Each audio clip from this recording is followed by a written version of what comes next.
అన్ని అనుమతులు ఇచ్చిన సెంట్రల్ వాటర్ కమిషన్ను తప్పుపట్టినట్టు, ఇంజనీర్లను తప్పుపట్టినట్టు, రిటైర్డ్ ఇంజనీర్లను తప్పుపట్టినట్టు, బ్యూరోక్రాట్లను తప్పుపట్టినట్టు.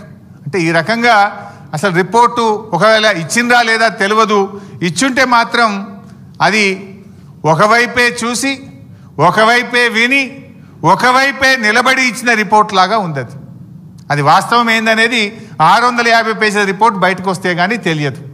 కానీ ఇప్పుడు ప్రభుత్వం బయట పెట్టిన దాన్ని బట్టి చూస్తే, ఆ రిపోర్టు చూస్తే అది నిజమైతే కమిషన్ ఒకవైపే చూసి ఒకవైపే విని ఒకవైపే నిలబడి ఇచ్చిన రిపోర్ట్ లాగా కనబడతా ఉంది.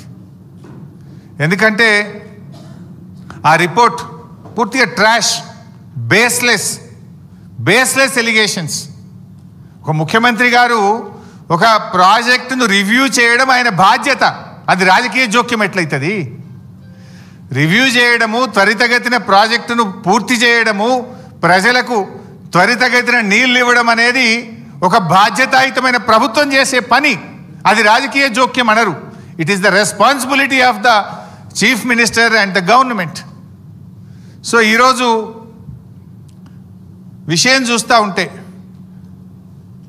ఈ రిపోర్ట్ను చూస్తూ ఉంటే మరి అదైతే పూర్తిగా ట్రాష్ లాగా ఉంది, బేస్లెస్ లాగా ఉంది.